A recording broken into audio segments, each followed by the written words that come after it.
Hey Modern fans, this is Nikachu, Merfolk Master, and guess what day it is today? It is Masters Monday, where we interview Masters of Modern, Masters of Magic, learn the insights from people who are specialists who perfected their craft with their deck.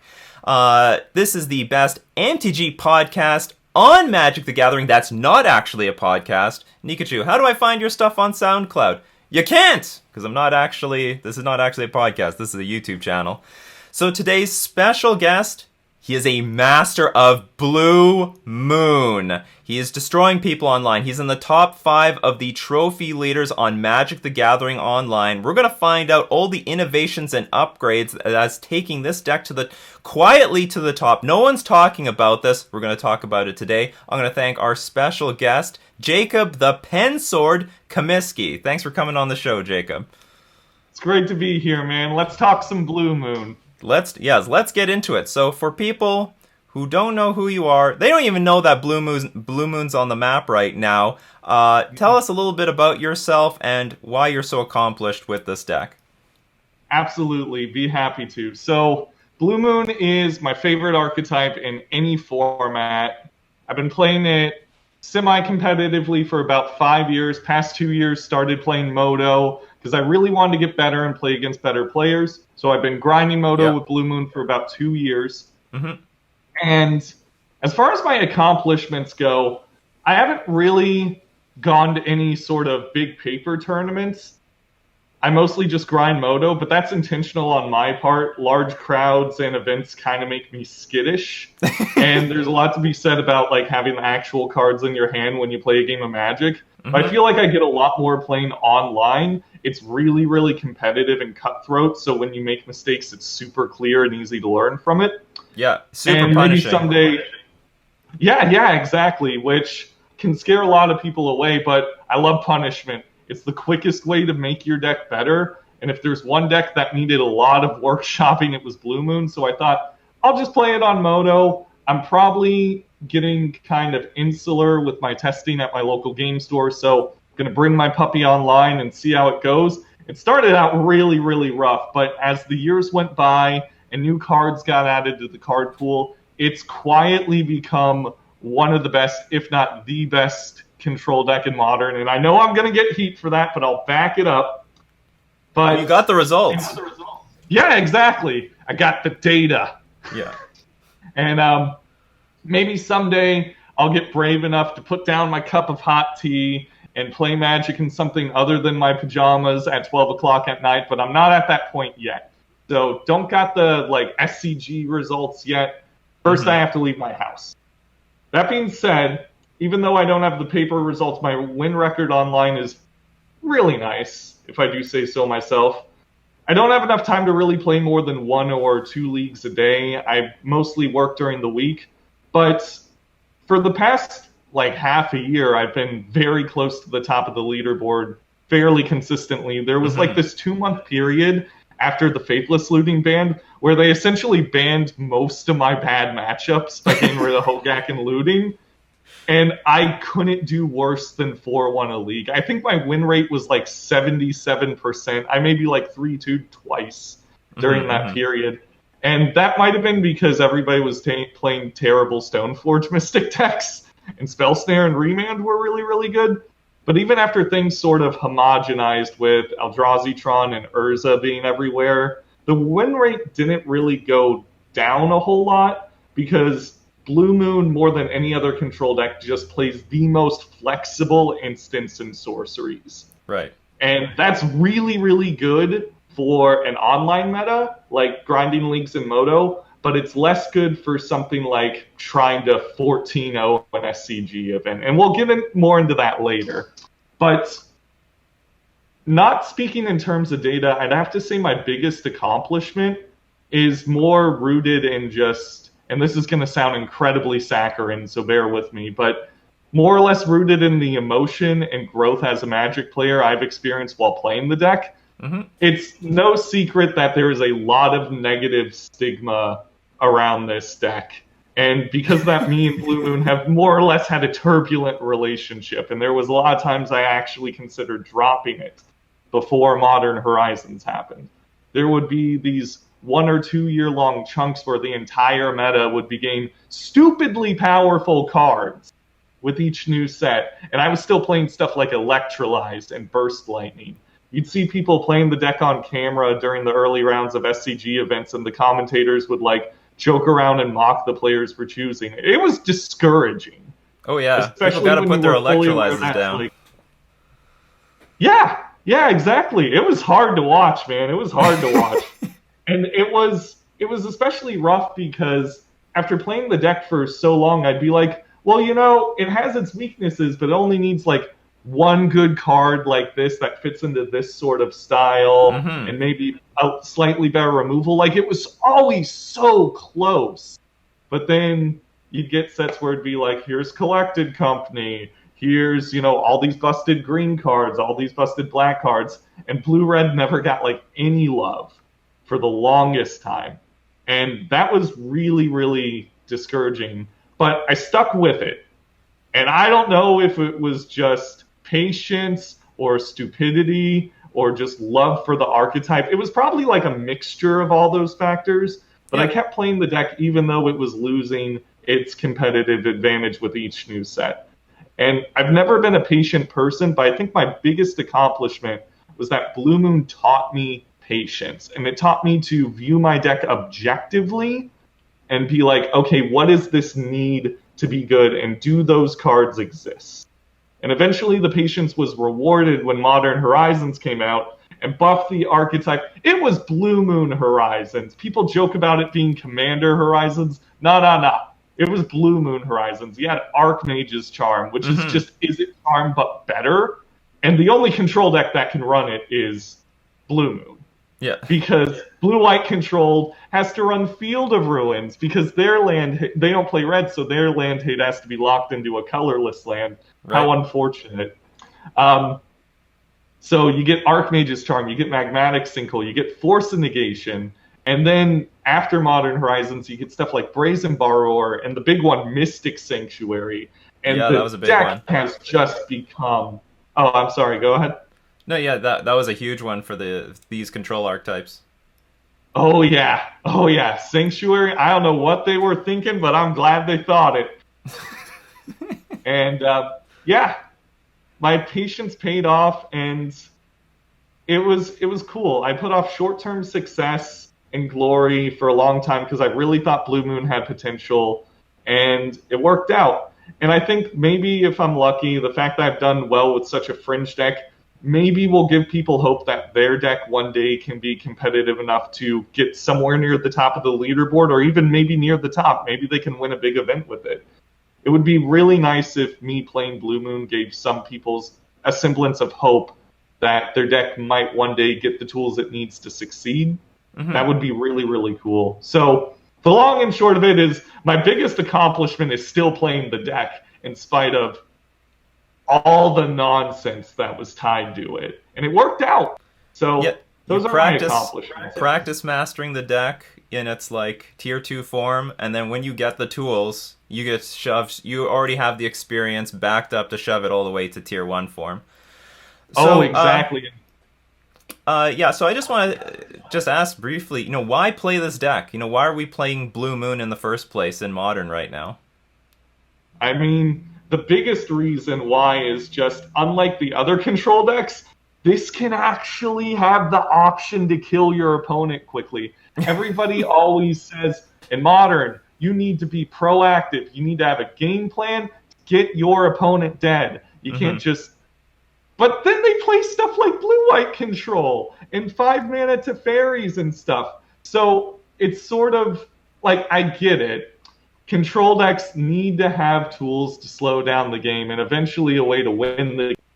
But that doesn't need to be a slow 5 mana planeswalker. You can close the game out quick and still be controlling, like shift from a control deck into a tempo deck. Yep. And I'm beating around the bush. The main reason to play Blue Moon is Thing in the Ice. That card has so much stuff packed into it. It's like somebody slapped a Tarmogoyf with a Supreme Verdict and a Wall of Omens. There's just so many roles that card fills, but the most important role is it gives your Cryptic Command deck a way to close the game out before your opponent can draw out of your locks. Right. And blue-white control, no matter how oppressive and slow the tools make those matches be, its quickest way to kill is Celestial Colonnade.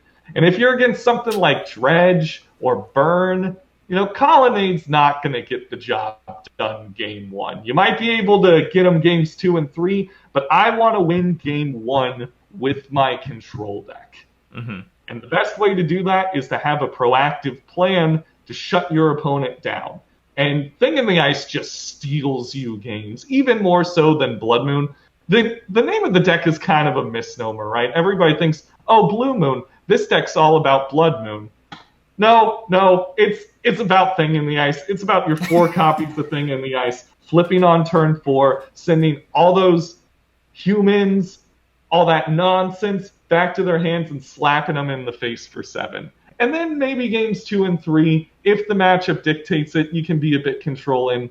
But it's all about just securing that game 1 win and then trying to get lucky during games 2 and 3. And none of the other control decks offer that. Mono Blue Tron, where you're going to do Walking Ballista them on turn 10, Mindslaver lock them.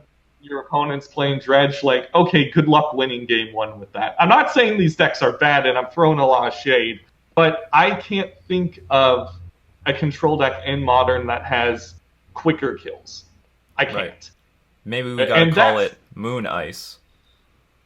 See, that proves how hard it is to change the name of this deck. I've been trying to workshop this for 2 years, and I'm a creative writing major, and I can't do it. The closest I can come up with is Blue-Red Thing, but there's so much more going on with this deck.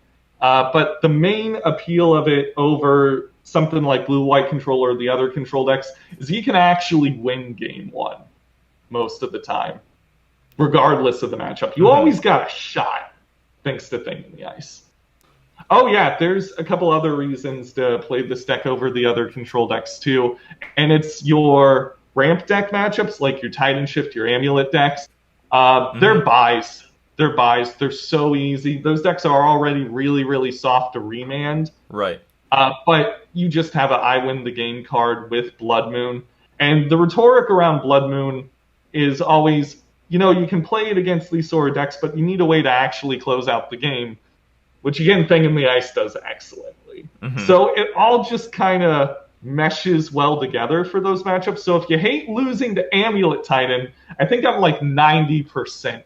Wow. Like 85 to 90% against Amulet Titan. I actually lost against them last night, which was super humbling, but that was like the first time I lost against them in like months. So it's really, really good for those matchups. Titan Shift as well. Just having ways to shut off those problematic lands. If you hate certain non-basic lands, Blue Moon will be right up your alley. So that's a really big reason to play. And my personal favorite reason, we're getting into the saccharin a bit again, is that, man, there are some creative ways to actually win with this deck. Most creative thing I've ever seen Blue-White Control do is bounce the Snapcaster Mage back to their hand with Little Teferi. Right. Yawn. It's like going to the DMV. I stole Lantern Control's Codex Shredders with Archmage's Charm and proceeded to mill them out. Wow. And that wasn't even the weirdest thing that happened this league. Blue Moon is one of the few decks in Modern where you have wacky, creative, almost EDH-like lines you can take, but they're also sometimes the most optimal thing to do. You can have an opponent play a spell, and genuine considerations I have is, okay, do I remand that, or do I remand my own opt that's in my hand on their end step so I can flip Thing in the Ice a turn quicker? Your natural impulse would be like, I have this counter spell, I need to counter that. But have you thought about countering your own spells? That's something that might actually be optimal with this deck. There's so many crazy things you can do. You flip Snapcaster Mages back to your hand with Thing in the Ice. That's steal Death line. Shadows. Yeah, it's awesome. there's just so many wacky, fun ways to win the game. And it's nice to play against opponents and instead of being like, oh man, you locked me out, you drew so many cards, be like, yo, I lost, but that was awesome. I don't even care I lost, because you killed my Carne with Magmatic Sinkhole when Flatus was out. Did you know you can do that? You can do that. That's the power of Blue Moon. I've never seen another blue-red deck in Modern that embodied the spirit of the Is It as well as this one. Excellent. Yeah. So let's talk about like the upgrades that this deck had, because oh man, it looks very different from what I remember Li Shi Tian playing many years ago when Birthing Pod and Splinter Twin was around. I mean, that deck was batter skulls here. Yeah, exactly. The batter skull, Vendilion clicks, and stuff like that. We see significant upgrades. You've already talked about Thing in the Ice, but we're talking very recent. Since War of the Spark, we now have Shiok, Dream Render. We've got Flusterstorm from Modern Horizons, Magnetic Sinkhole, Force of Negation, Archmage's Charm. Opt is not particularly super new, but that is like relatively new to the deck. As you said, we've also picked up Mystic Sanctuary. So I mean, like half the deck has been gutted and like upgraded since then. Tell us all a little bit about all these different changes and how they affect the archetype. Absolutely. And before I get into those, I want to emphasize how important it is to gut your deck when new cards come out. I had a lot of people be like, who were also playing Blue Moon, be like, man, I don't know if I want to take out my Electrolyzers. I don't know if I want to take out my Vendilion clicks. They'd sort of like get in a rut, right? Mm-hmm. It's like, no, man, this is how you bring your deck to tier 2 and maybe even tier 1. You gotta make those cuts, even if it's your baby. I think you went through something similar with like Master of Waves, where you're like, I gotta do it. I gotta do it. Yeah, and I think this card's no good anymore. Yeah, exactly. And you have to, if you want your Modern deck to evolve, you have to look at the new cards that come out and be like, can I incorporate these? And it's going to be a lot of trial and error, but as long as you're objective, you should work out. So let's talk over the upgrades. Mm-hmm. Okay, so the most recent one, Mystic Sanctuary. All right. This card gives you such a good late game, because one of the main ways any control deck just sort of loses is they run out of interaction in the late game. They draw 3 lands in a row, and their burn opponent eventually top decks that Lava Spike and kills them. Mystic Sanctuary eliminates the negative aspects of top decking. You're not top decking a land, you're top decking a Cryptic Command, or a Lightning Bolt, or whatever you need. Your fetch lands, which would normally be useless in the late game, outside of like thinning your deck a little bit, now kind of serve as pseudo spells and make sure that you get exactly what you need to thrive in the late game. Blue-White has been using Mystic Sanctuary a little bit, but they, again, the same reason they can't run Archmage's Charm is they don't have enough blue sources to really capitalize on it coming in untapped consistently. But Blue Moon, I think I run maybe like 1 non-blue source in that deck. I run like a basic mountain. And most of those non-blue sources, the majority are islands. So that thing is coming untapped on turn 4 most of the time, which means you're going to get exactly what you need when you need it. It just makes the late game fantastic, and it pairs really well with the next upgrade I want to talk about, which is Archmage's Charm. Man, this card is incredible. It's like another Cryptic Command. I've considered cutting more Cryptic Commands just so I can max out on this card, because the big distinction between this and Cryptic is you're running Thing in the Ice, so you want to be able to use your spells proactively to flip that thing as soon as possible, and regardless of what your opponent's doing. You can always just be like, okay, end step, I'll draw 2. I'll just win more. I'll just win a little bit more and draw more of what I need. So you can be proactive with this way easier, unlike Cryptic Command. And then if that resolves and it's in your graveyard and you cast Archmage's Charm on turn 3, turn 4, you get a Mystic Sanctuary, you put Archmage's Charm back on top. If you cast it again, you've drawn 4 more cards than your opponent this game. And they're probably too afraid of getting their big spell Cryptic commanded, so they're not going to do anything. So at the end step, you just draw 2 again. What are they going to do? They're going to either have to feed the Cryptic command that they're afraid of, and you'll gain card advantage that way, or they do nothing. You get to the late game, which is where you thrive. You draw 2, and then everything's good. Everything's gravy. This deck is less Blue Moon and more... I've joked about this on Twitter. It's less Blue Moon and more Blue-Red Mystic Sanctuary. Put Archmage's Charm back on top of my library. That play is the bread and butter to help you not only bridge to the late game, but create a powerful card advantage engine, which, mind you, you don't have to tap out for. Right. All the other control decks, they're running like Lil Teferi, Jace the Mind Sculptor, Narset, and powerful cards, but you gotta tap out for them, and then you're gonna get hit with a Reality Smasher, and it's gonna feel really, really bad. But you can be reactive and proactive thanks to Archmage's Charm, and that's not even to speak of the other modes. Man, the bottom mode, Steel Target, non-land permanent with converted mana cost 1 or less, that's just... Stay away from my Ether Vial. Do you know how many one-mana cards there are in Modern? Amulet of Vigor, Monastery Swift Spear, Death Shadow? Oh, yeah. I've stole Ether Vials on, too. I've doubled my mana. I used that Ether Vial to play Snapcaster Mage so I could play Archmage's Charm again. It's nutty. The most boring mode is, of course, Counter Target Spell. But I would argue that Cancel's not even that bad in Modern. It just needs 2 other modes to be good.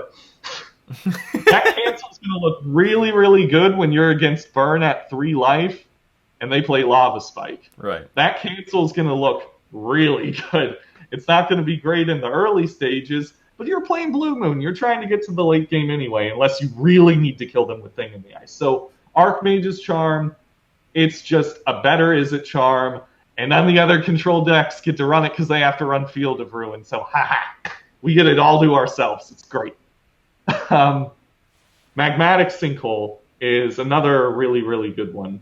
Because one of the big weaknesses, which we're going to get more into, because I know I'm talking up Blue Moon a lot, but the deck definitely has weaknesses. And one of the big got ones all the is, trophies, how do so I we're learning right now why. Yeah. Oh, yeah. One of the big weaknesses is just, how do I deal with things that have more than 3 toughness? Because your main removal is Lightning Bolt. And cards like Thought Knot Seer, Tarmogoyf, Gurmag Angler, those are issues. As well as Planeswalkers. You know, they come in with really high loyalty. Some of them even come in with 6 loyalty. So you need a way to deal with those Planeswalkers, and before Magmatic Sinkhole, your options were Lightning Bolt or Burst Lightning. You're not... Double bolting a Goyf just feels bad, man. Like, you can do it, you can Bolt Snap Bolt a Goyf, but that costs 4 mana to deal with their 2 mana card. It's no bueno. But with Magmatic Sinkhole, the earliest you can most of the time play it is on turn 3, because you go fetch land, cantrip, fetch land, and then on turn 3, you'll be able to Sinkhole something for 3. But in the late game, that card costs 1. Right. And 1 mana Hero's Downfall in red at instant speed, pretty good. Pretty good. So you can't really play more than 2 of them because you're using your graveyard for stuff like Snapcaster Mage and Mystic Sanctuary. You're putting cards back on top of your library from your graveyard. So you can't go overboard. And you don't want to run something like Thought Scour to enable, like, just to enable this. So 2's sort of the limit. I've seen people go down as low as 1, but this card just does everything Harvest Pyre did, but better and cheaper. Because Harvest Pyre, man, I had foils of Harvest Pyre. I love that card. And then Sinkhole just kicked down the door and is like, I'm you, but stronger. So Sinkhole was a really big addition. Force of Negation, I'm not going to talk too much on because everybody knows how good that card is. Yeah. It prevents Neoform from killing you on turn 1. What more can you say? What more? It counters Amulet on turn 1 too. But there is one little thing I will say that I think makes it really, really good in Blue Moon. So Blue-Red Phoenix was a deck that used Manamorphose as a kind of a free spell to flip Thing in the Ice quicker. Force of Negation allows me to flip Thing in the Ice on turn 3.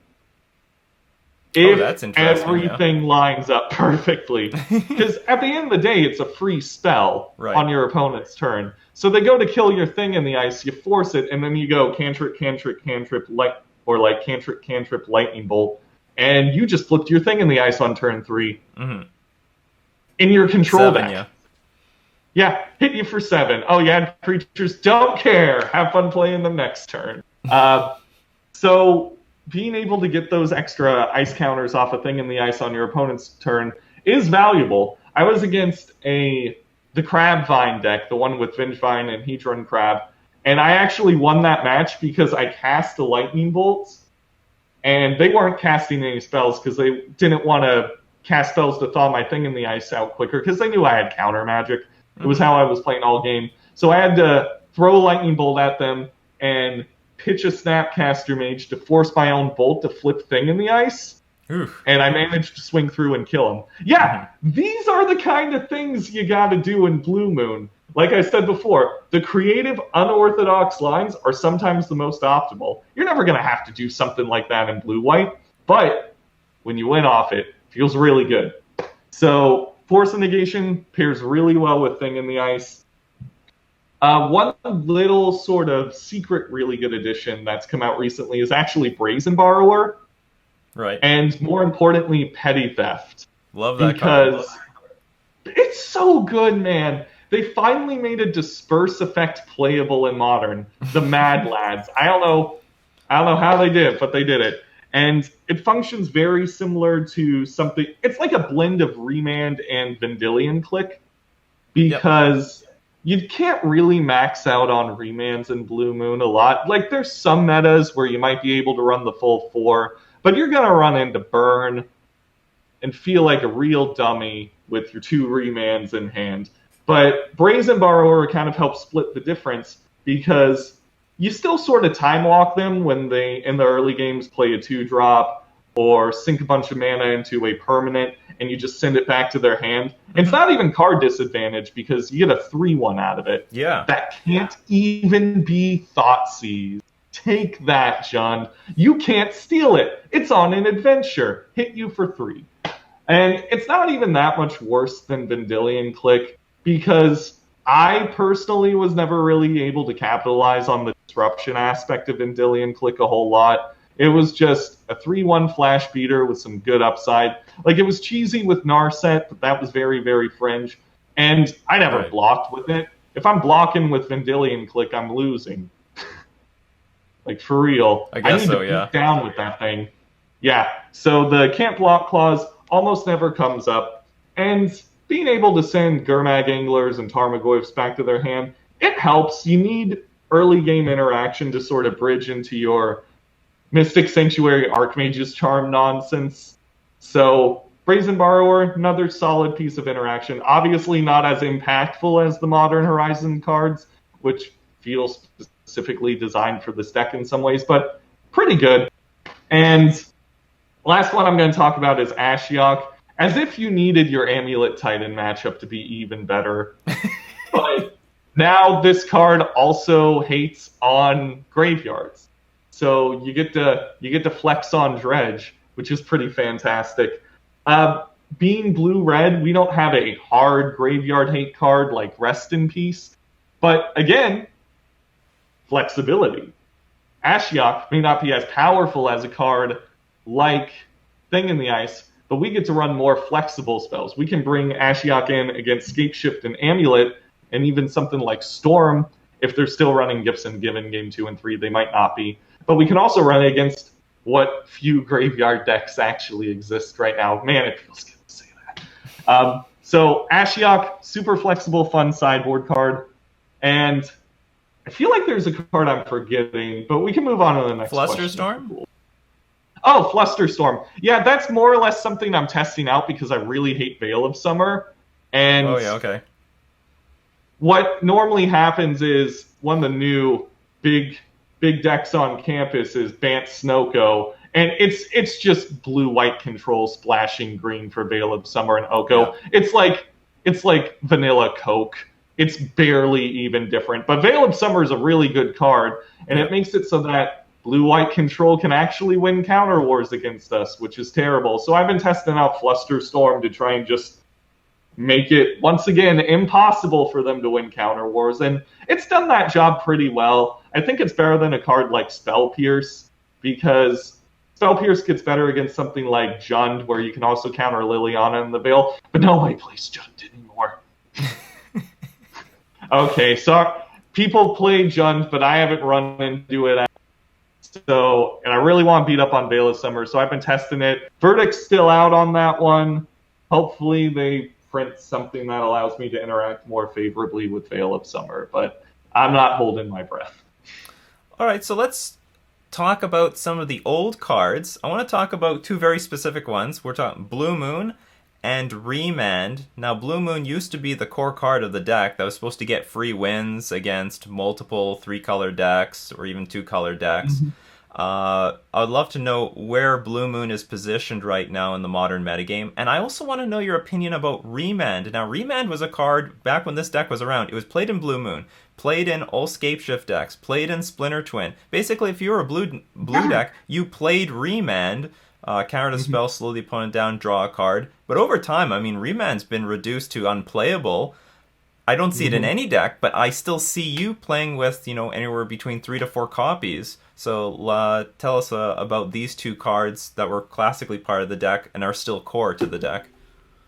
Sure thing, absolutely. So the thing about Blood Moon is, now that we're running 8 cantrips and anywhere between 2 to 3 Archmage's Charms, we only really need to run 1 Blood Moon in the main board, because my Twitch name is Turn 3 Blood Moon, but you almost never want to play your Blood Moon on Turn 3. So if you're good enough at getting to the late game, which late game decks are where Blood Moon really shines against, you're going to find your Blood Moon. You'll find your singleton Blood Moon. And if you are against something like Burn, you're likely going to be able to dodge it if you manage your scries correctly. Now, the second Blood Moon is still in the sideboard for the matchups where you really, really need it, like Amulet, Titan, Death Shadow, stuff like that. But we have so much more card draw now, and so many more cantrips, and so many ways to manipulate the top of our deck and just churn through it, that there really isn't a point to run more than 1 anymore, because when it's bad, it's really bad, and when it's good, you're going to dig for it. Right. And you're probably going to find it. Against the really long decks, like stuff like Jund, blue-white control, I do so many Archmage's Charm loops that I finish the game with like 20 cards in my deck. I probably stumbled across the Blood Moon at some point, and it's just really bad in multiple, so that's the logic behind running 1. And I think it's really, really good in this meta. I think Tron, Scapeshift, Amulet, Titan, Grixis, Death Shadow, any flavor of Death Shadow, really. They run so few basics. They don't care. If you can slap a Blood Moon down, guess what? You just won game 1. That other control decks can't. Okay, I'll stop ragging on other control decks. It steals game 1s. It's easier to find with the critical mass of cantrips and whatever. So that's why there's only 1 copy. I think it's well positioned in the meta right now. But I think other decks that run Blood Moon, like, say, Ponza or Mono Red Prison, they don't have the blue cantrips or the card selection to churn through their deck to find the Blood Moon. So they're sort of locked into running all 4. So when they run into a deck where Blood Moon is terrible, they basically just lose. Like, there's very few ways to come back from that unless you got, like, Seasoned Pyromancer to get rid of it. Like any Astrolabe deck? Like an Astrolabe deck could run Blood Moon? Is that No. Like when they run into an Astrolabe deck. Because I find that, like, with the rise of Astrolabe decks, Blue Moon doesn't look so good anymore. Well, the Astrolabe decks are definitely really, really rough if you draw your 1 copy of Blood Moon. But again, like, if you're running against those decks and Blood Moon's not in your opening hand, well, you can probably scry it to the bottom if you run into it. And if you manage to draw it, you're drawing so many cards against those decks with Archmage's Charm, Cryptic Command, whatever, that you can afford to have maybe 1 dead card. Yeah. I can see that you're mitigating the risk of Blood Moon by just having one in your deck, and if you need the second one, it's in your sideboard for the matchups where they're incredibly good.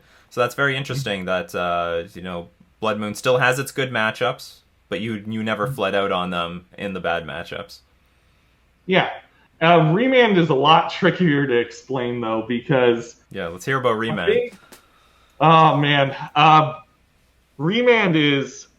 Man, that card would be so good if it just said return target spell to its owner's hand, draw a card, but because it says counter... Yeah. It's just... Cavern of Souls. Cavern of Souls. Why?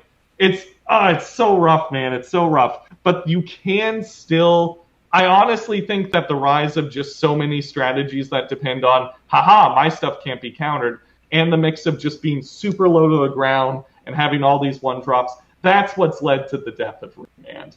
Mm-hmm. It's the combination of those two factors. You got decks like Burn and Death Shadow being like, oh, you sent my one-drop back to my hand? Okay, whatever. Right. I don't care. And you got stuff like Eldrazi being like, your counter spells mean nothing to me. But I still run the 3 to 4 copies in my deck because even against those matchups, it's still not useless.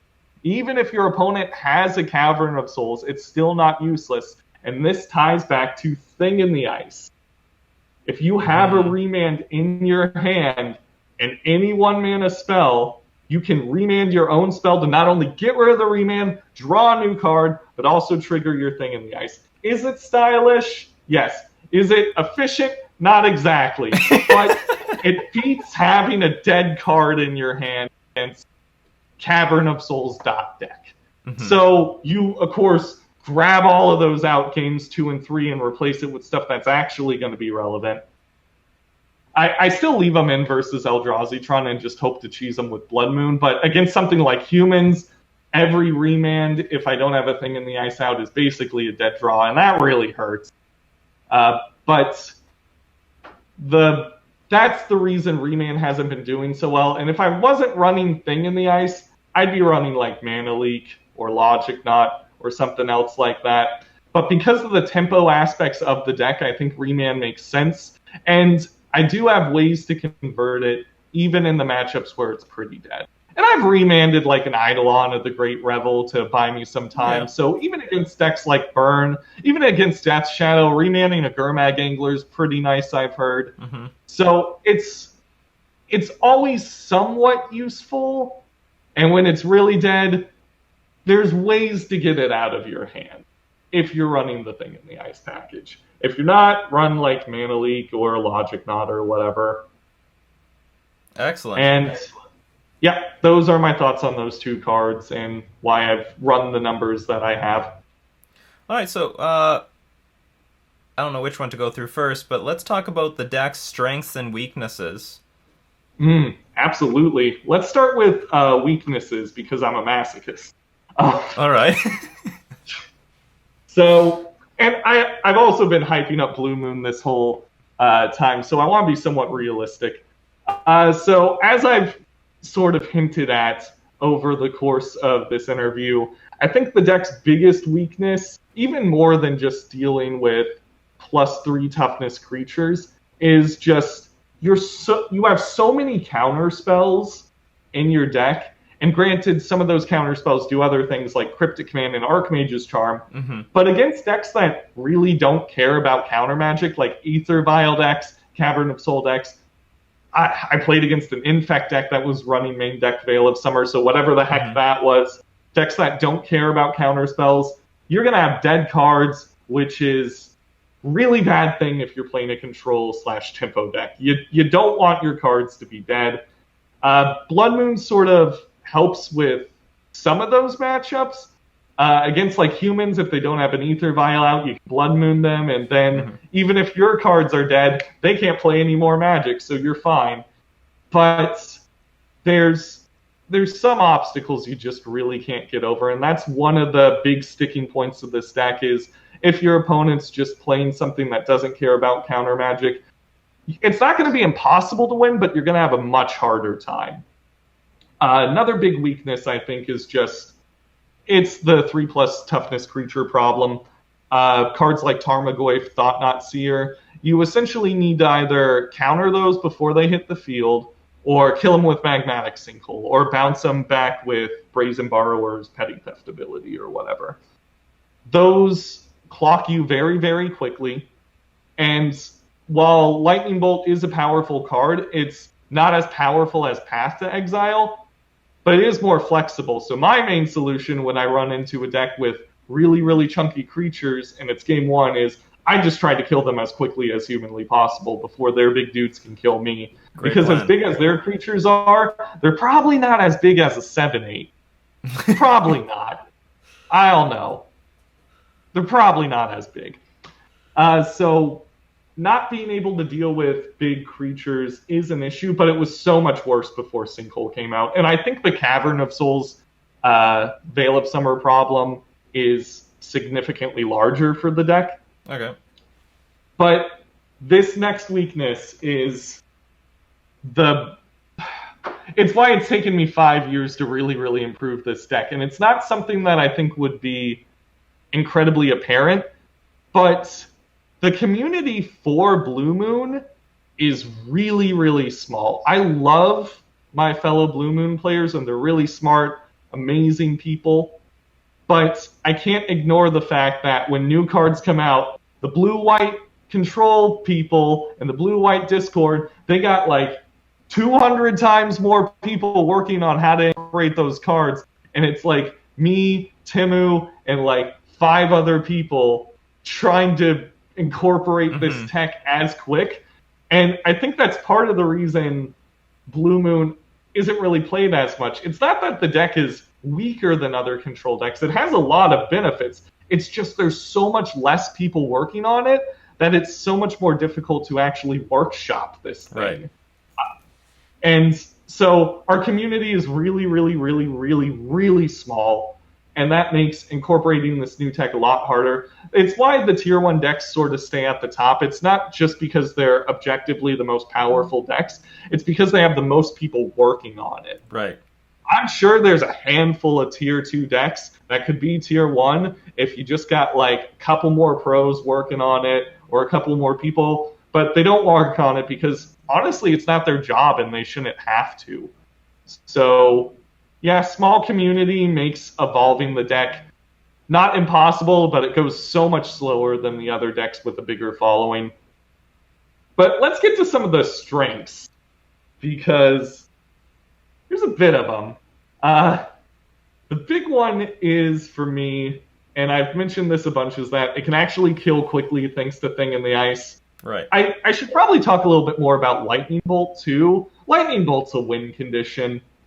You run into decks that hurt themselves so much that being able to bolt snap bolt your opponent is a reasonable way of closing out the game. And if you're ever against a deck that doesn't have creatures that can be removed by Lightning Bolt, you can always just send that upstairs, maybe shave a clock off the game, shave a turn off the clock, something like that. So the other control decks, I don't even know if Jeskai Control's around. I don't think it is. But that was one of the main appeals of Jeskai Control is it could sort of convert its removal into damage that would help close the game out quicker. And I think Blue Moon does that actually a lot better than Jeskai Control, even though Jeskai Control technically ran 2 more burn spells. Right. And that's just because we manage our burn a lot better, I think, because we have other ways to interact with creatures early game outside of Lightning Bolts. So we can afford to throw more of those bolts upstairs. There's also sending Snapcaster Mages back with Thing in the Ice. We can buy back our bolts easier. So Bolt is more of a win condition for us. And it helps us close those games out really, really quickly, which, given how Modern is, it can only help you. It can only help you. There's also a lot of interesting early game choices. We run 8 1-mana cantrips, 4 Serum Visions, 4 Opt.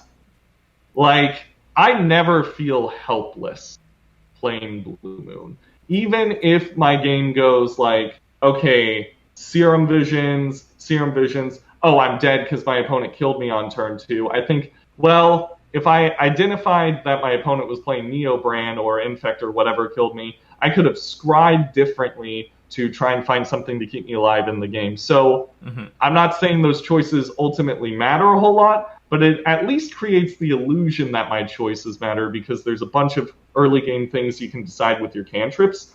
And Blue Moon really rewards you for being able to identify your opponent's deck on turn 1, because then when you play your turn 1 Serum Visions, you know exactly what cards to look for. If you're playing against something like Grixis Death Shadow, it's really obvious. You can Serum Visions to try and find an Archmage's Charm, so that you can be the Death Shadow deck.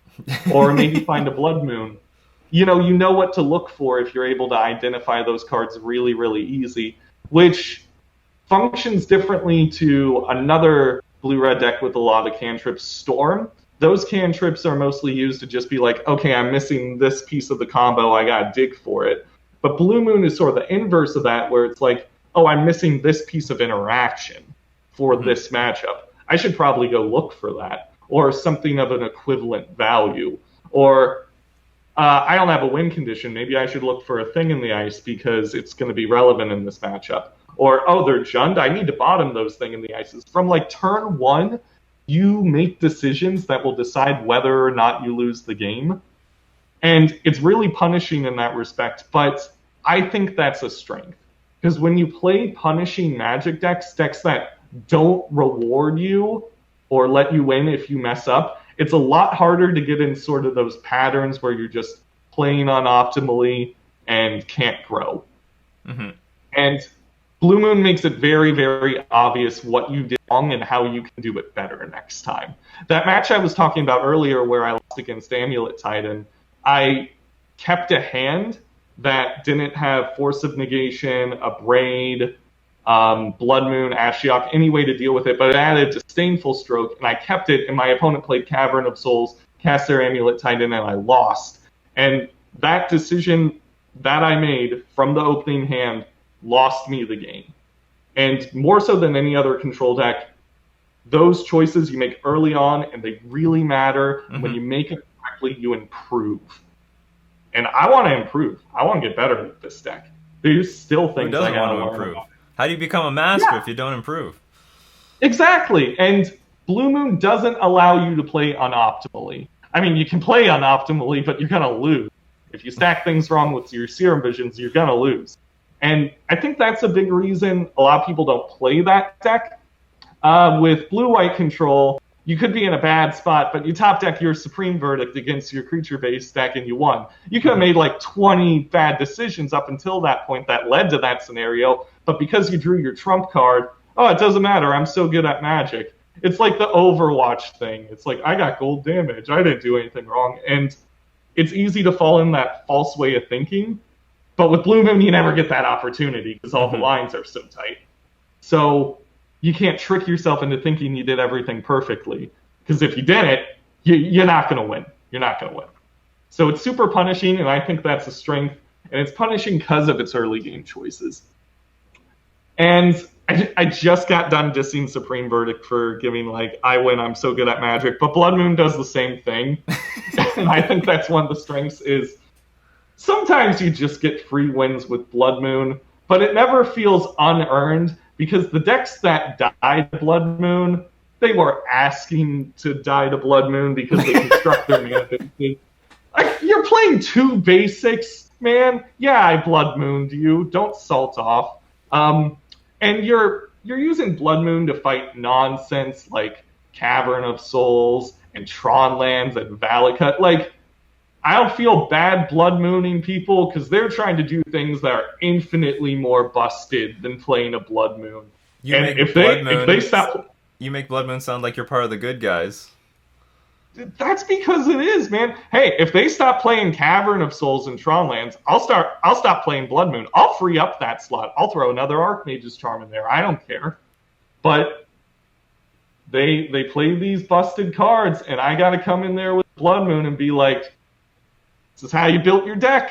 You don't want to give me a free win? Don't build your deck that way. But then again, we're such a small percentage of the meta, it's not going to actually discourage anybody from doing anything. But you do get free wins with Blood Moon, and it does kind of make you feel like one of the good guys, because you only get a free win off Blood Moon if your opponent is abusing the game in some way that wasn't at all. You know, like, I can't say the same thing about Ensnaring Bridge might be fine. We'll touch on that at some point. Probably not. But, Last Strength. Okay. Another fun one. I almost forgot about this, even though I mentioned it before. The flexible spells. You probably picked up on some of this when I was talking about the improvement from Modern Horizons, but Lightning Bolt, most flexible card ever printed. Mm-hmm. It's the original Moldo card. You can deal 3 damage to target planeswalker, creature, or player. It's great. 3 different modes, 1 mana. It's awesome. Opt and Serum Visions, super flexible, help you dictate your game plan, manipulate the top of your deck. I think the least flexible card in Blue Moon is actually Blood Moon. Again, Blood Moon's like a weird outlier with how the rest of the deck is constructed, but it gives you so much of a competitive advantage over the other control decks that I can't not run it. It's such an oddball, because all these other cards are super flexible. Even Remand, you can do some cheesy stuff. Cryptic Command's great. Snapcaster's great. They're powerful cards that you can do a bunch of stuff with. And then there's Blood Moon. So every card in the deck sort of gives you a way to manipulate the game plan in silly ways. And it comes in handy. The more options you have, the more ways you can get to that finish line. Something I really, really like about the deck. And I guess the best example of this would be, let's think of Path to Exile. Most flexible thing you can do with Path to Exile is path your own dude to get a land on the field. Right. You know, but it's powerful. And that's the difference. It's powerful, and it can exile any creature. Mm-hmm. But that's the difference. We're not going for power, we're going for options. And sometimes options are what you need. So those are all the strengths I can really think of off the top of my head. There's probably more. There's probably more weaknesses too, but that's what I got so far. That's okay. So how does that translate to your good and bad matchups? What would you say are all the good matchups for Blue Moon, and what are all your bad matchups for Blue Moon? For anyone wondering, should they run this at their local game store? That's a good question. So let's start with good matchups. All right. I think you're favored against any other control deck. All right. I think your late game engine, because it doesn't involve permanents that you have to tap out for, you can play, draw, go with the best of them. And you also have less dead cards than the other control deck. Mm-hmm. You might be running 4th Thing in the Ice, but against control decks, you're not playing that thing in the ice. You're siding those out games 2 and 3 and pitching them to force a negation game 1. Oh, yeah. Good point. And you just let the Path to Exiles and Supreme Verdicts and Timely Reinforcements pile up in your opponent's hand while you're like, oh, you didn't do anything? Okay, instep, I'll draw 2 with Archmage's Charm. And you just never need to tap out for your card advantage engine. Like 5-color Niv Mizzet, you gotta tap out for your Niv Mizzet. You gotta tap out for your Planeswalkers. Right. Which, I'm fine with that. I'll Cryptic Command that. I don't need to apply pressure. My late game's excellent. So the one caveat to this is Bant Snoko, which game 1, they're Diet Blue-White control. You'll beat them game 1. But games 2 and 3, they bring in Veil. And Flusterstorm is the way I'm currently trying to fight that. Right. And it's worked so far. But Veil is a real problem if you're running a control deck, because they might actually win a counter war. Because even if you remand your own spells, their spells are uncounterable. That Oko's going to resolve, and it's way harder to deal with on the field than on the stack. Sure. So I think the control decks are really, really good matchups, with the exception of any control deck splashing for Veil of Summer. But those are few and far between. Spell-based combo is a really, really good matchup. Stuff like Storm, Ad Nauseam. There's probably other spell-based combo decks I'm forgetting. But the decks where your counter spells can really, really shine, and once again, you don't need to tap out. You can just flash and Snapcaster Mage and start getting the beats down. You can draw cards with Archmage's Charm. Your good matchups are ones where you don't really, really need to tap out super aggressively. because Mystic Sanctuary just really shines there. Creature-based aggro. Stuff like Infect, Spirits, Humans for games 2 and 3, not game 1. Those are all fantastic matchups because they don't really interact with Thing in the Ice very well, and your board wipe is also your win condition. So you don't even need to get to the late game, really, with the creature-based aggro, because when you're not bolting their creatures or stealing them with Archmage's Charm, you're flipping a 7/8 and hitting them in the face for 7. And most of the time, the creature-based aggro decks, their main removal is stuff like Lightning Bolt, if they even run removal. Stuff like Infect doesn't run removal, at least not that I'm aware of. So you just got to manage your resources efficiently, know what to look for with Serum Visions and Opt, flip that Thing in the Ice before they can reach a critical mass of stuff, and most of the time you will be fine. In games 2 and 3, you can bring in your Braids and your Anger of the Gods, and it's just no contest. You can take out your stuff like Remand because you're not being as reactive. It's great. How about Death Shadow? Oh, Death Shadow is neither a good nor a bad match. It used to be terrible.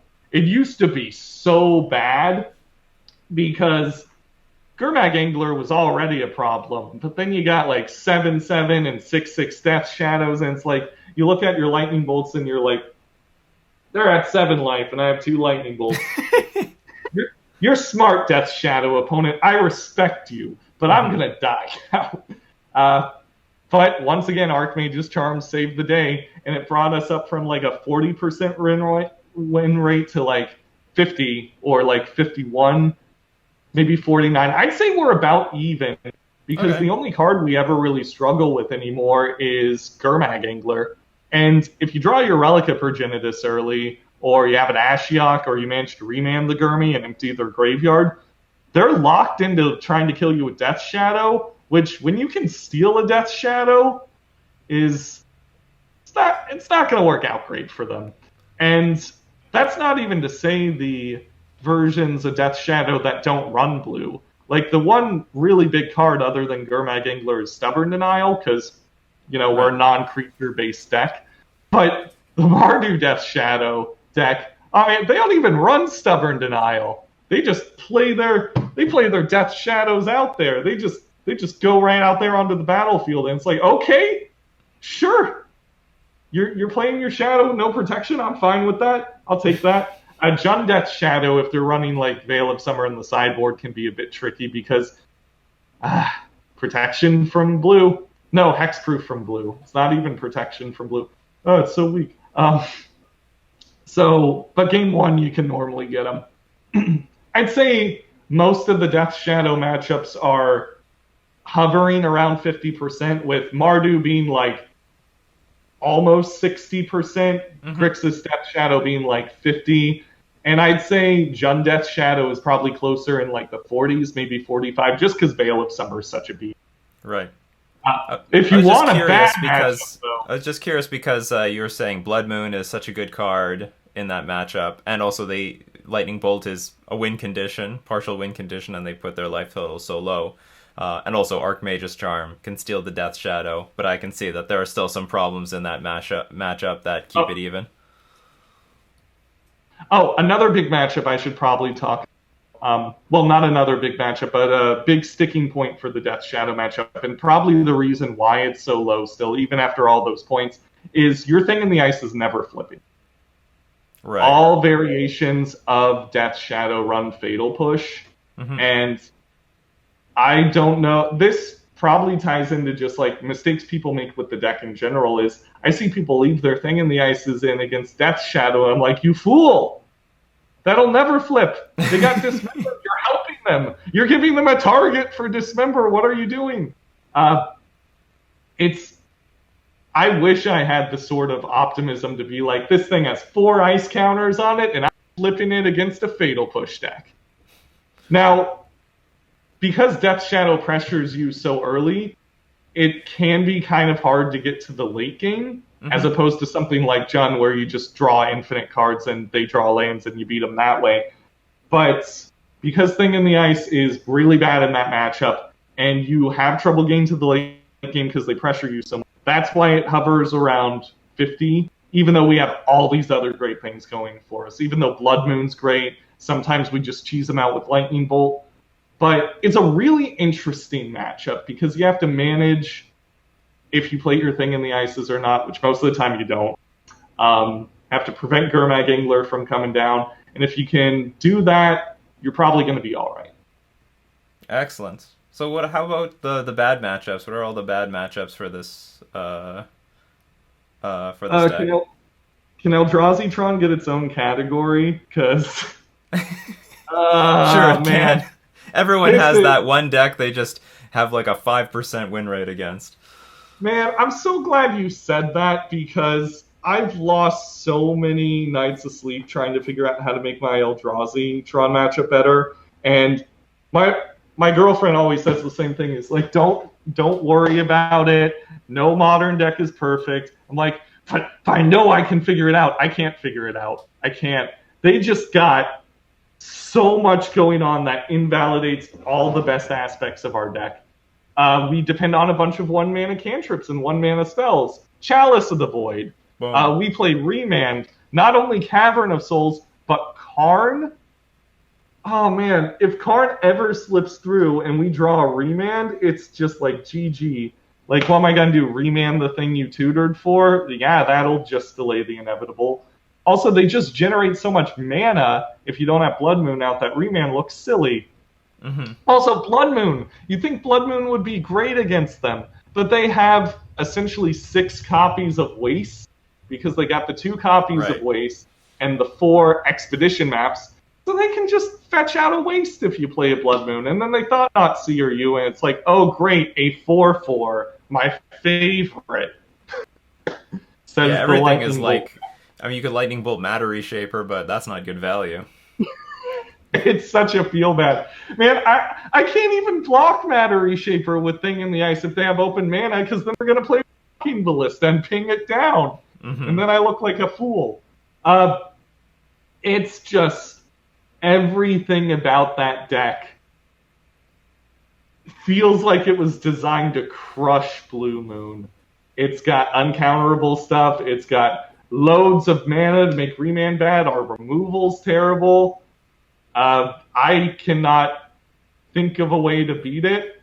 I've had people be like, oh, just run more Blood Moons. I'm like, you don't get it. They have 6 copies of Waste. And Carne doesn't even need colored mana. Dillion doesn't need colored mana. Dismember. Do you know how many times I've had my Thing in the Ice dismembered on turn 2? Warping Whale. Warping Whale hits Thing in the Ice as well. It's bananas, man. It's absolutely bananas. I cannot beat that. Warping Whale is a beating. Just sometimes they tutor up Wormcoil Engine with Carne, and I'm just like, what is life? So, Eldrazi Tron, if anybody has any ideas how to beat them as Blue Moon, I am all ears, because I have no idea. However, the other bad matchups get significantly better. I'd say my win record against Eldrazi Tron's like 20%, but now we're moving up to like the 40% range, where it's not impossible. You're not favored, but I'd be lying if I said these were neutral matchups. Spell-based aggro, stuff like Burn, is really the only thing that comes to mind. Mm-hmm. We don't have the life gain tools of a white control deck. We don't got stuff like Timely Reinforcements. Do they even run Blessed Alliance anymore? Well, Blessed Alliance, if people ran that. We don't have life gain, unless you count Dragon's Claw. And while Burn is a bad matchup, if it's like 7% of the meta, you can put 3 Dragon's Claw in your sideboard and call it a... You're running 8 cantrips, you're probably going to find them. And then games 2 and 3, you can play a nice, cozy game of control against Burn. Your remands will actually do something, because every time they cast a spell, you gain some life, and then you send the spell back to their hand, and they have the opportunity to give you more life. But game 1, it's just... You gotta hope you got lightning bolts, because they're gonna play Eidolon of the Great Run, and you run 8 cantrips. 8 1-mana cantrips. And remands. And Blood Moon! Everybody talks about how great Blood Moon is to leave in Burn. It's like, they're gonna unload their Boros Charms and Lightning Helixes, And I don't want to tap out. That's the whole reason I'm playing this deck. I don't want to tap out against Burn. I don't want to tap out against nobody unless I absolutely have to. The one saving grace of the Burn matchup game 1 is Force of Negation. If you can get Thing in the Ice down and have Force of Negation back up, you can flip that thing pretty quick. Yeah. And you can actually race Burn. Because Burn is a deck that's completely built on maximizing its efficient plays. So they have to play spells. They're going to play into your Force of Negation. They can't really play around it super effectively. They might try to burn you on their upkeep, but you'll still have the Force of Negation in your hand. Like, they're going to have to deal with it eventually. And when they do, it's going to help you flip your thing quicker, and then you're actually going to be able to clock them. So it's a bad matchup, but it's not unwinnable. Oh, you can also steal their Goblin Guides with Archmage's Charm. Yoink. Which is hilarious. This is mine now. Man, you know what blocks Eidolon of the Revel really, really well? A 2/2 with haste. So there's things you... Oh, another thing. You can kill Eidolon with Magmatic Sinkhole and not take damage. Because that thing has a casting cost of 6. Right, yeah. Yeah, so I actually leave my Sinkholes in just as a way to deal with Eidolon, because I'm churning through my deck to try and find Dragon's Claws and Force of Negations and stuff. So the graveyard's going to be full. And if they play an Eidolon, I want a way to kill it without bringing me closer to Death's Door. So Sinkhole is also fantastic in that matchup. And the last really, really bad matchup, and I'm smiling a little bit because I don't have to deal with it as much anymore, and I thank the good Lord every day for that. Graveyard-based aggro. Right. Man, I know it's still around, but It's not everywhere.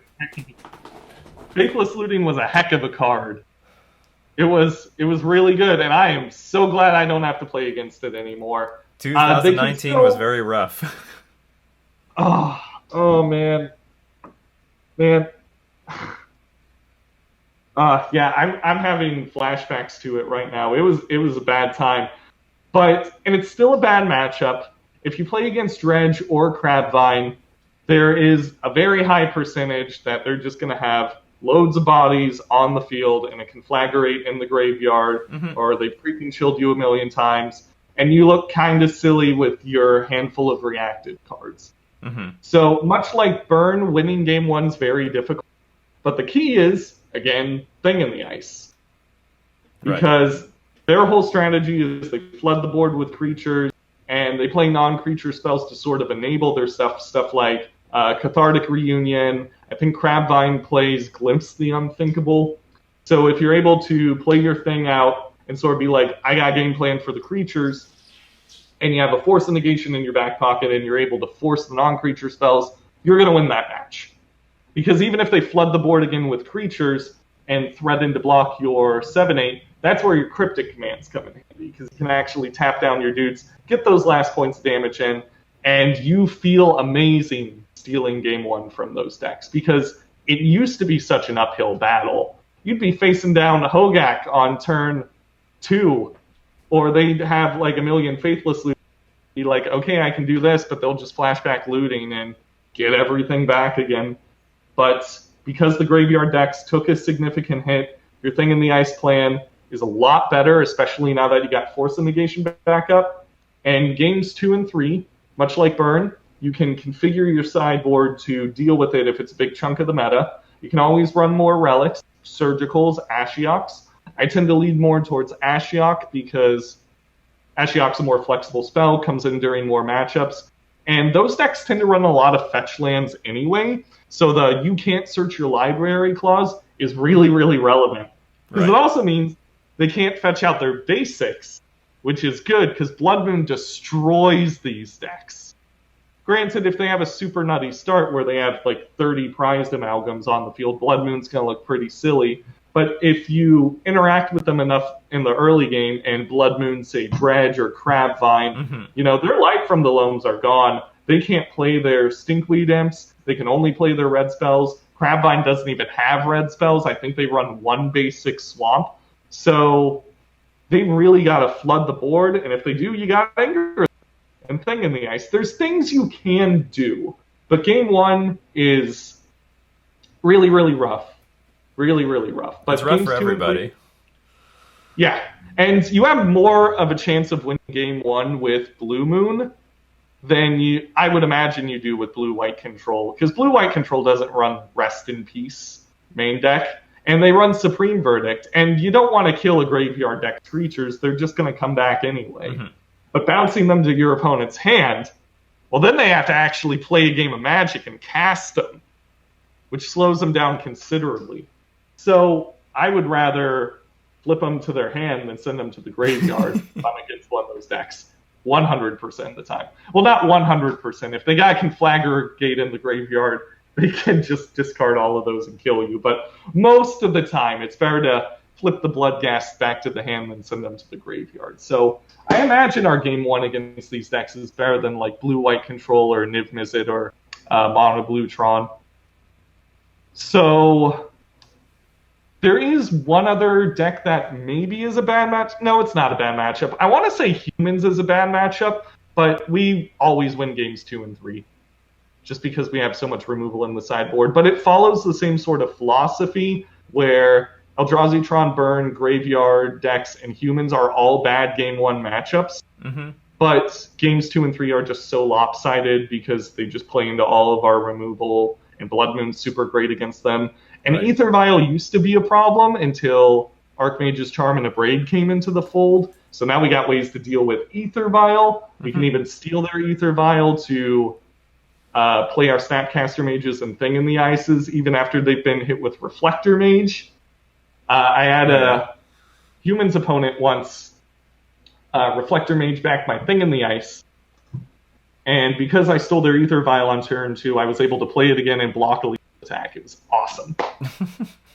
I didn't win that game, but it was still super cool. It was a so sweet play. Yeah, and in the end, isn't that what Christmas is all about? Okay.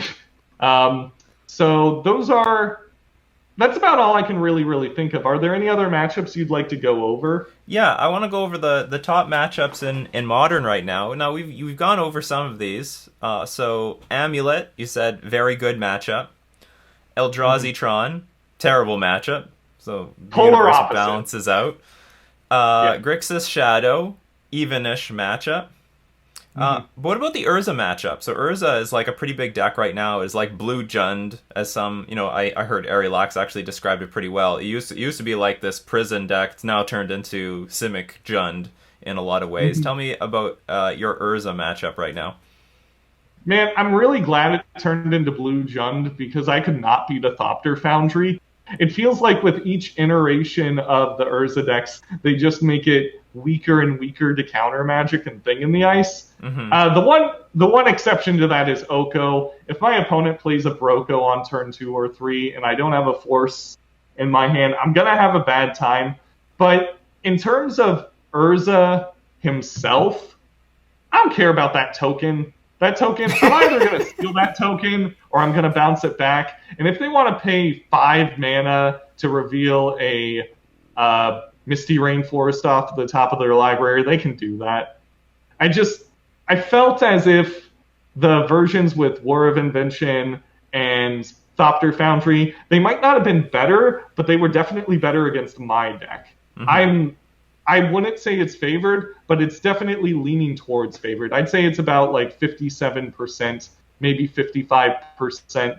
It's not too favored. The one big exception is just Oko. If they resolve Oko early, I can't really deal with that. But we have the tools to prevent that from happening with stuff like Force of Negation. And I know the sort of idea is that it's like a blue Jund, but Jund has way more removal than the Urza decks do. Like, they might bring in Fatal Pushes and drown in the locks or whatever. But game 1, that Thing in the Ice is either living or being turned into an elk. And I, of course, don't want it turned into an elk, but I would rather have it turned into an elk than be in the graveyard. Right. So it lives a lot more against those decks than Jund, so I would rather play against them than Jund, because so much of my game plan and my early kills revolves around Thing. So having to get Fatal pushed is just the worst, and I don't have to worry about that against them. They're going to play their Emery and be like, I'll draw a card every turn and be like, that's cool, Archmage's Charm. So or just bolt the Emery. What's your strategy? Just try to utilize your counter spells? Oh, yeah. The big strategy is you just land Thing in the ice really, really early. You bolt Emery if they play Emery early. Mm-hmm. You tend to ignore stuff like Gilded Goose. That's not really worth removal unless it's obvious that they're stuck on lands. And you either just play your Thing with Force of Negation backup and wait for them to play their Oko if they got it. If they don't got it, great. And then if they play Urza, you counter it with Cryptic Command. They'll probably try to win the counter war, but because you're Blue Moon, you're going to win the counter war because you got remands and stuff. And your late game is just way better than theirs. If they resolve an Urza, their late game might be a bit better, but their late game is entirely dependent on luck and flipping good things off of Urza. True. And flipping a Cryptic Command off of Urza, it might be okay depending on the board state, but I don't know. I saw my Urza opponent flip a Metallic Rebuke, and I was just like, haha, you paid 5 mana to do nothing. So I would argue that our late game is better as long as we can keep the early game under control, which I think we can do with stuff like Remand and Force of Negation. Blood Moon is, of course, completely dead there, but if the games are going as long as they typically do, you draw so many cards you don't really care. And yeah, I think it's all right. I think it's a good matchup. Not favored, but definitely not unfavored. Definitely in the limbo between those two. Games 2 and 3, I can't even say it gets trickier because they bring in removal and you bring in Dispel or Flusterstorm right. or whatever. It all balances out, right? Mm-hmm. So, if someone's picking up this deck, what do you think is the most common mistakes are made by Blue Moon players? What are the things that people want to avoid when picking up this deck for the first time? Let me pull out my laundry list. Okay. My mental laundry list. Because everyone pull up your notepad, start writing things down. I've been waiting for this moment all my life. Oh, Lord. Okay, first thing, stop constantly playing your Blood Moons on turn 3. Stop getting into the mindset of like, oh, I'm a prison deck, I'm a stacks deck, I'm gonna lock them out and then win the game. Mm-hmm. Like, context matters so much. Even if your Death Shadow opponent is completely tapped out, has no threats on board, has all non-basics, and you got that Blood Moon ready to go, context matters. What's the rest of your hand? Is it Archmage's Charms and Cryptic Commands and you have one basic island? Because you have to be able to guess if there's sandbagging a basic trying to bait Blood Moon out. Right. You gotta sniff out how safe it is to play Blood Moon. And a turn 9, a turn 12 Blood Moon isn't even that much worse than a potentially game-winning turn 3 Blood Moon. Because Blood Moon makes your remands better. Mm-hmm. It just limits the amount of interaction they can possibly have. If their one black source is tapped, your Snapcaster Mage is probably not going to die. Mm-hmm. And that's important knowledge going forward. I've seen pro players. I've seen Magic players I look up to and respect be like, oh, I got the Blood Moon, I'm playing it on turn 3, when their hand is like Cryptic Command and fetch lands and remands and stuff. And I'm like, if you wait one more turn, you can get that third island, you can play the Blood Moon, and then you got Blood Moon with a Cryptic Command in your hand, you're golden. Mm-hmm. You just gotta be patient. That's my biggest piece of advice, actually, is not only be patient with the Blood Moons, be patient with, like, all aspects of it, unless your opponent's not being patient with you. If your opponent's like, here's my 3 prized amalgams, then you might need to make some risky, aggressive plays so that you might actually be able to win. But if your opponent's not really pressuring you, and there's ways that making this play would completely blow up your in your face, like big swingy plays, like playing a Blood Moon on turn 3. Consider what could go wrong, how likely it is that's going to go wrong, what your game plan is after you make that play, and then judge for yourself whether or not it's the smart thing to do instead of being like, this deck's all about Blood Moon, I need to play Blood Moon. Like, detach yourself from that mentality and look at things on a case-by-case basis. And that's just good advice for Magic in general, but I feel like around Blue Moon in particular, there's this mentality that's, oh, I got the Blood Moon, I need to play it. Even though the majority of your deck plays at instant speed and is permission-based, and you don't need to do anything unless you're about to die or are in the process of dying. Don't Blood Moon yourself. Yeah, don't Blood Moon. That's the easiest way to put it. Stop Blood Mooning yourself. Please, people, it's painful to watch. You have one Blood Moon in your deck. Use it correctly. And sometimes the best thing to do is to not play it. I've beat Jund opponents without even playing my Blood Moon because they were representing Assassin's Trophy the whole time. And because they were representing Assassin's Trophy the whole time, it's like those 2 lands weren't even... And I used that mana advantage to tempo them out. Sometimes the fear of Blood Moon is more powerful than the card itself. Sometimes people are like, this person's playing Blue Moon. Well, I'm going to be Mr. Big Brain or Mrs. Big Brain and not play into Blood Moon. I'm going to fetch all my basics. I'm going to play all basics. And then they draw like a double black spell or a double blue spell, and I remand it. And it's like, have fun replaying that. Oh, you can't. You played all your basics. The fear of Blood Moon is almost like having an extra card in your deck that doesn't take up a slot. It functions very similar to how I imagine Death Shadow players feel about having Stubborn Denial in their deck, where they just gain so many percentage points by people being like, they have Stubborn Denial. I'm not going to make this play. And then they don't have Stubborn Denial, and it's like, cool, free tempo. I'll take it. So the fear of Blood Moon is sometimes more powerful than Blood Moon, and you need to use that and need to recognize when your opponent's being afraid and capitalize on it. And that, of course, is completely contextual and kind of vague, but you'll know it when you see it. Yeah, the mind games, I love it. Oh, yeah. Oh, yeah. And another big common mistake I see is because Thing in the Ice is the centerpiece of the deck, a lot of people think, well, I already touched on this a little bit when we talked about Urza, but a lot of people think, well, how am I going to win without Thing in the Ice? I need to play it on turn 2.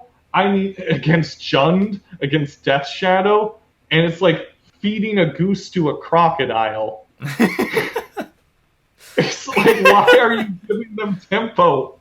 Why are you doing... They're like locked in from...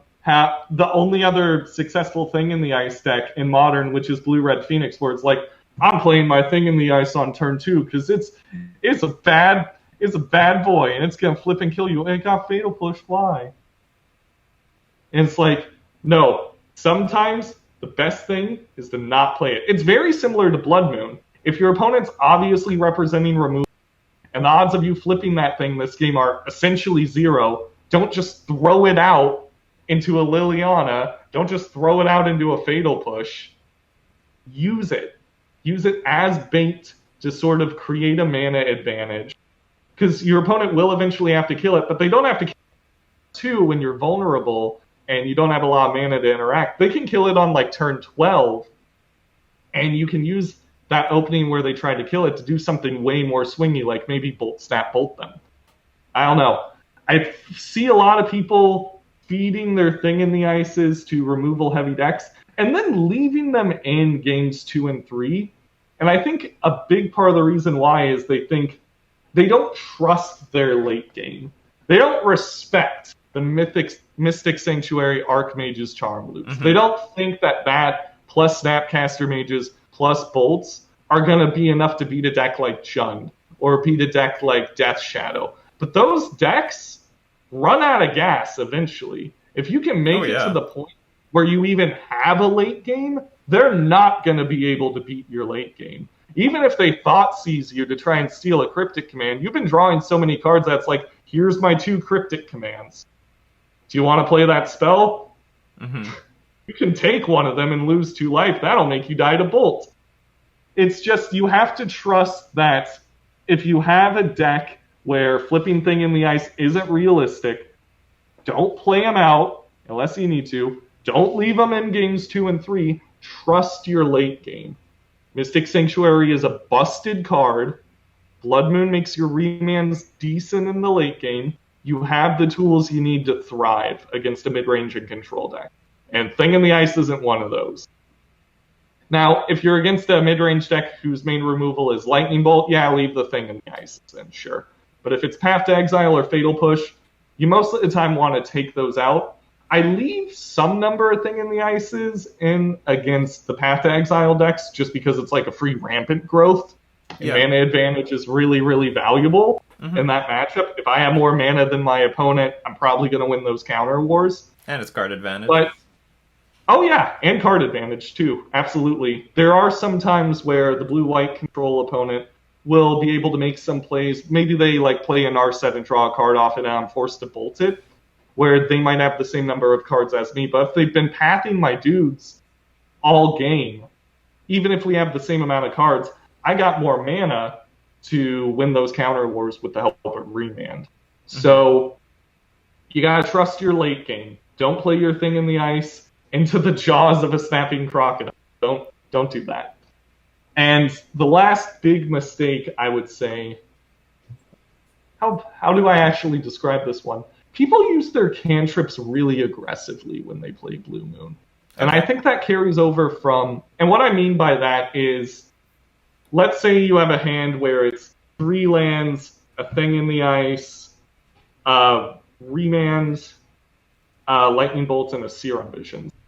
I'll see people like play the Serum Visions on turn 1, even though the rest of their hand is fantastic, and they don't really know what they're up against yet. To maximize the value of a cantrip like Serum Visions, you have to know what you're looking for. You can't just be like, that's a generically good, oh, Blood Moon, that's a good card, I'll keep that on top. Because then your opponent's going to play Basic Mountain and Goblin Guide, and you're going to feel like a fool. Using your cantrips turn 1 to find specific things is pretty good if you've mulliganed or you know the matchup. But if you don't need to play them, save them, because every cantrip you play while Thing in the Ice is out increases your chance to kill your opponent quickly. And they can't cast anything if they're dead. Right. So you have to be able to see your cantrips not only as something that will help you find good, but also something that will expedite how quickly you can win the game. And I see a lot of people just be like, I need to make a turn 1 play, Serum Visions. Stop doing that. If there is a reason to do that, like, oh, I'm against this deck, I need to find this card, go for it.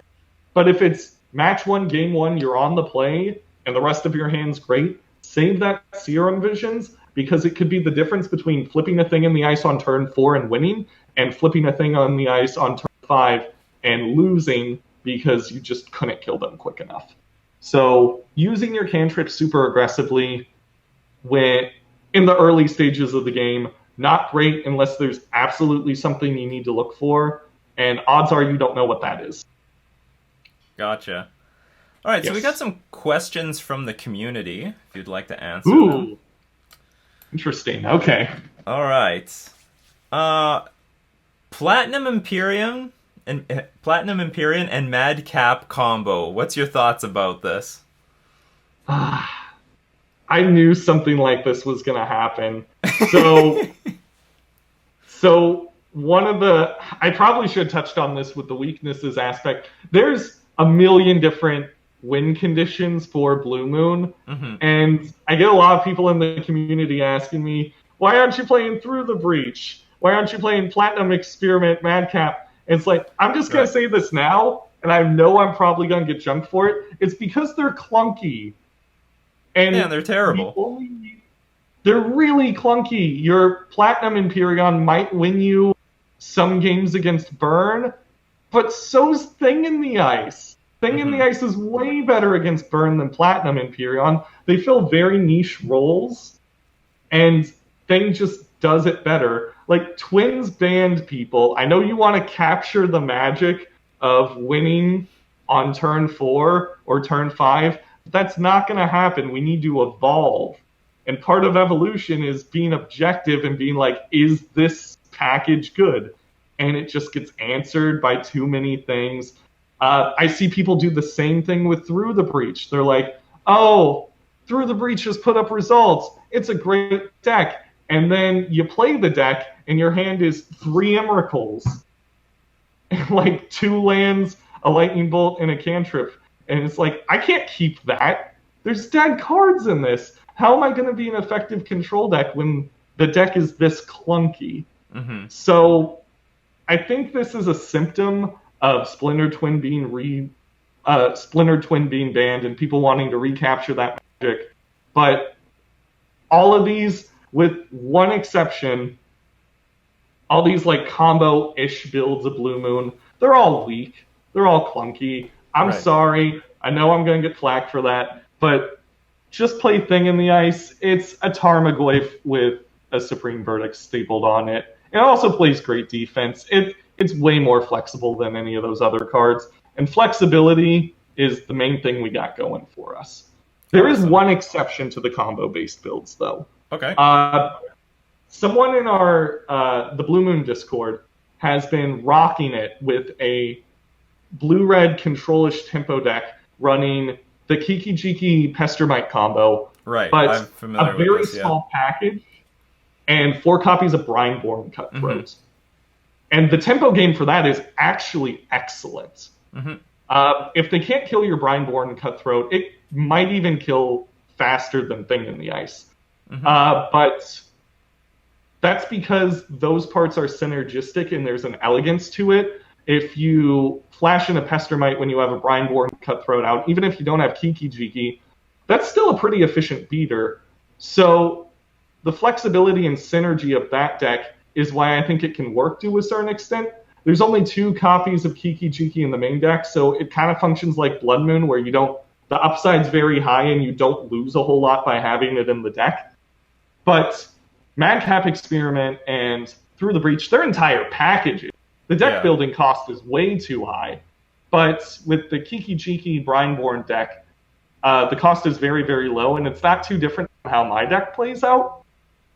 So the tempo aspects are pretty strong. So I could see an argument for that, but it sort of flips the script where instead of like in the Days of Twin where you had a combo plan A and a beatdown plan B, it's sort of reversed. Mm-hmm. And I invite that sort of synergistic experimentation instead of just slapping clunky packages into your deck and expecting them to work. Right. All right, so we were talking about Thing in the Ice, and someone's curious about your Thing in the Ice builds, and how they know you've been on and off them lately, and if you're going to play walkers, what is your best to play, or what's the split? From what I've seen in some of your builds, you're playing your Ral Is It Viceroy with your Thing in the Ice. Yeah, it's no secret that my deck testing process and my card testing process is a little bit sporadic. Mm-hmm. I 5-0 with unoptimal builds all the time, and I've openly stated my dislike of walkers for the most part in Blue Moon and Thing in the Ice builds because I genuinely think that they're not needed, but I also invite the possibility that I could be wrong. Test walkers, I test stuff like Narset, the Royal Scions, Jace, Ral, to sort of like gauge the strengths and weaknesses, to just sort of revisit them and see if anything's changed as the meta's evolving.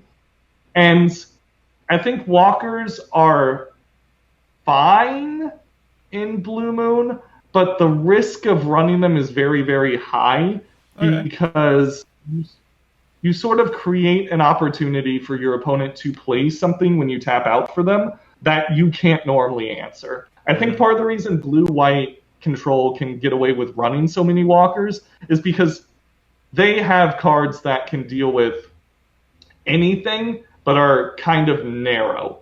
Stuff like Path to Exile again. If you play your Lil to Thought-Knot Seer and you got 2 copies of Path, you're fine. But if you play something like Jace the Mind Sculptor, and your opponent plays a Reality Smasher, you better have a Magmatic Sinkhole in your hand because that Jace is going to die. So we don't protect walkers as well as some of the other control decks, but the good news is we don't need them as much. The reason some of my lists have walkers is I test anything that could be potentially playable. I've tested Bone Crusher Giant and Augur of Bolas in Blue Moon just because I invite the slim possibility that maybe there's something there that I'm not seeing. And maybe this adds a new element to Blue Moon that could be valuable. 9 times out of 10, the cards are not optimal. The cards I've liked most in those flex spots that are normally occupied by the walkers are things like Brazen Borrower and just extra copies of the spells that are good in the meta. Maybe an extra Archmage's Charm or a Spell Snare if 2-drop spells come back. But Brazen Borrower has been way more flexible and synergistic with the Thing in the Ice package than the walkers ever have. But every now and then, there'll be a change in the meta. Maybe Jund will come back. Maybe Control will come back. Maybe Hasty Creatures won't be as big of a thing. And I'll be like, okay, I'll try a Ral. Ral's been okay for me in the past. Oh, and I should go on record saying I think Ral is probably the best walker for Blue Moon, simply because his -3 just kills big dudes. You run so many instants and sorceries that he's one of the few walkers you can actually afford to tap out for. And if you don't kill a creature, you can uptick him to 6, and then he doesn't die to Reality Smasher, doesn't die to Bloodbraid Elf, any of these annoying haste creatures. He is an absolute unit in terms of loyalty. He is a big dude. And Jace dies to a swift breeze.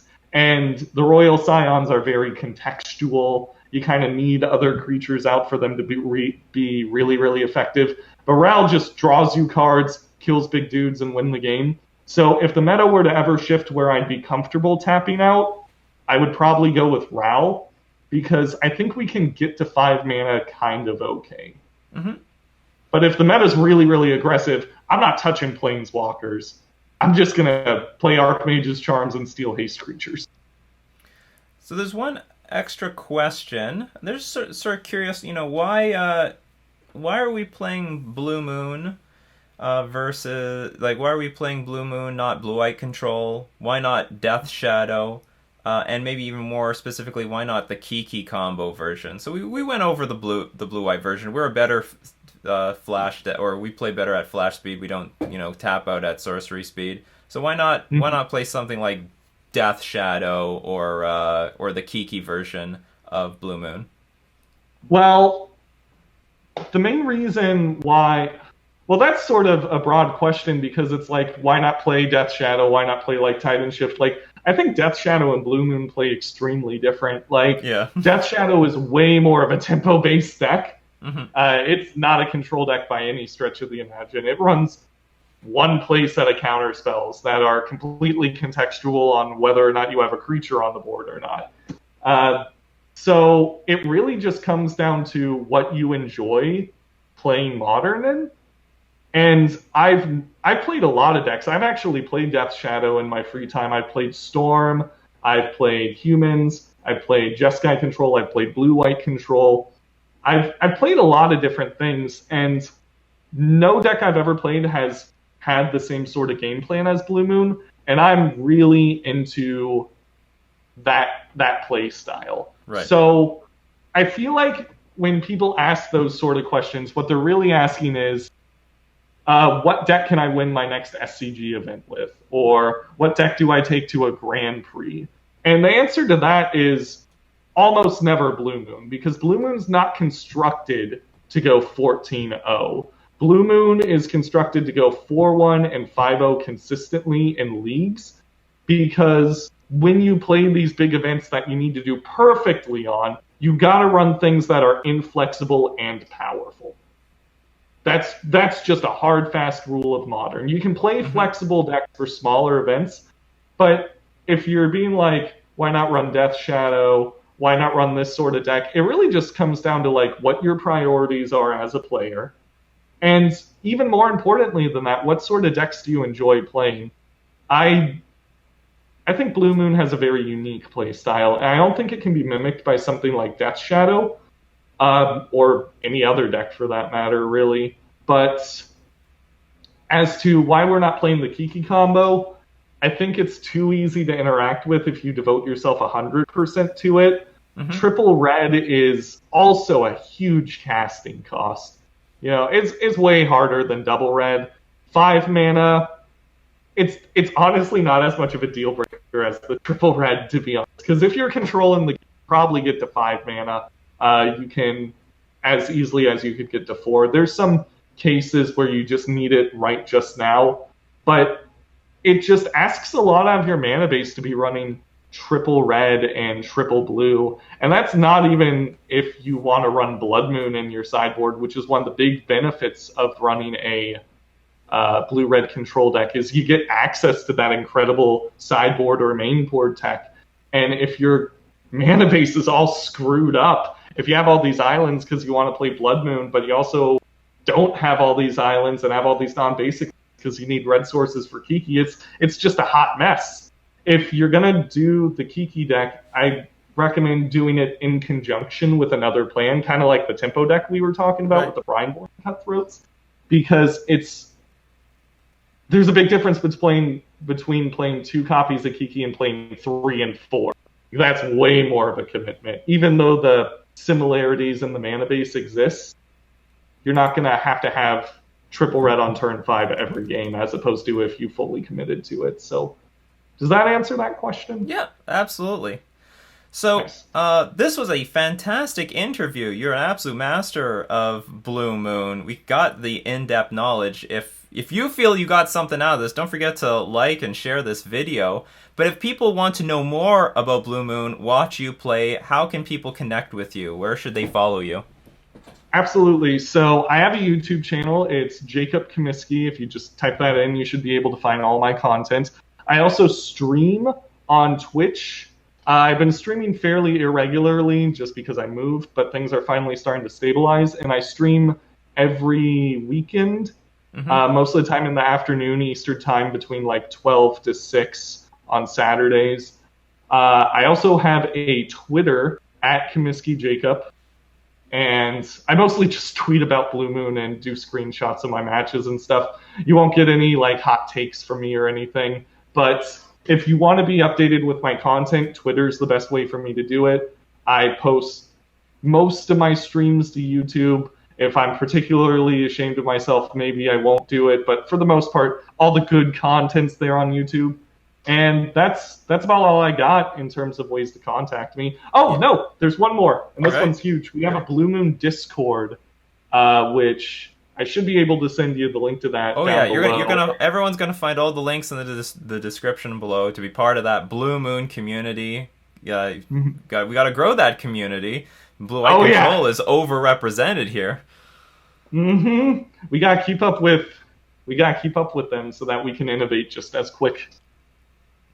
Yeah, and so the Discord's a really good resource if you want to talk to people about the deck, bounce ideas off each other. I actually run the Discord. Well, run it. There's other people who are more active, but I'm there. And yeah, it's a really cool place. Yeah, thank you very much for doing this. It was absolutely fantastic. I love your insight to the deck, and if there's any new big innovations to Blue Moon, or maybe if Blue Moon wins a GP or something, I'd love to have you back on again. Oh, so, I would love to be there. You know what it means? All we need, and I can feel it in my bones, all we need is just remand, but it says return target spell instead of counter, and I will be ecstatic. I will be set. Strictly better remand. Oh, well, I mean, we got a strictly better Veil of Autumn. So why not? Right. Anyway, that is it for Masters Monday today. Don't forget to like, share, comment, and subscribe to the channel for more insights to Masters on hopefully a weekly basis. This has been Nikachu Merfolk Master talking with Jacob the Pensword Cumiskey, talking about Blue Moon in Modern.